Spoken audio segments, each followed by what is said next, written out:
ஒரு எழுத்தாளரின் வேதனையை ஒரு எழுத்தாளர் தான் புரிந்து கொள்ள முடியும்.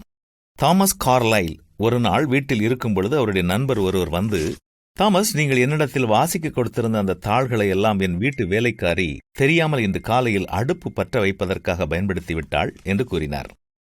இதனை கேட்ட தாமஸ் கார்லைல் அடைந்த வேதனைக்கு அளவே இல்லை.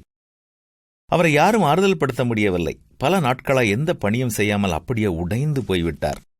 ஒரு நாள் காலை உணவிற்கு பின் ஜன்னல் வழியாக அவர் வெளியே பார்த்துக் கொண்டிருந்த பொழுது அங்கே செங்கல் செய்கிறவர்கள் வெயிலில் காய்ந்த செங்கல்களை ஒன்றின் மேல் ஒன்றாக எடுத்து அடுக்கினார்கள்.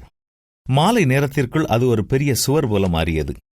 இந்த காட்சிகளை கண்ட அவருடைய உள்ளத்திலே, நானும் வார்த்தைகளை ஒன்று ஒன்றாக எழுதுவேன், வாக்கியம் வாக்கியமாக எழுதுவேன் என்று தீர்மானம் செய்தவராக மீண்டும் தன்னுடைய எழுத்துப் பணியை தொடர்ந்தார். இப்படிப்பட்ட சூழ்நிலையில் அவர் எழுதத் துவங்கிய புத்தகம்தான் இன்று உலகமே போற்றுகின்ற பிரெஞ்சு புரட்சி, தி பிரெஞ்சு ரெவல்யூஷன் என்ற புத்தகமாகும். அன்று அவர் வாழ்க்கையில் அந்த சம்பவம் நடாவாமல் இருந்திருந்தால் ஒருவேளை இன்று அந்த புத்தகம் இந்த உலகத்திலே இல்லை. இன்று எழுத்துப்பணி செய்பவர்கள் தாங்கள் நேரம் செலவு செய்து எழுதிய ஆக்கப்பணிகளை யாருக்கு கொடுத்தாலும் நகலெடுத்து கொடுக்கிறார்கள். ஆனால் அன்று அந்த வாய்ப்பு இல்லாததால் தாமஸ் கார்லைல் அத்தனை வேதனைப்பட்டார்.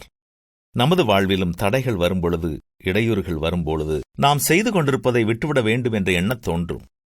படுத்தாலும் எழுந்தாலும் அதுவே நம்முடைய எண்ணமாக இருக்கும் பொழுது நல்ல நண்பர்களின் ஆலோசனைகளை பெற்றுக்கொள்ள வேண்டும். தேவனிடம் ஆலோசனை கேட்க வேண்டும். அப்பொழுது அவரே உங்களை சரியான பாதையிலே வழிநடத்துவார்.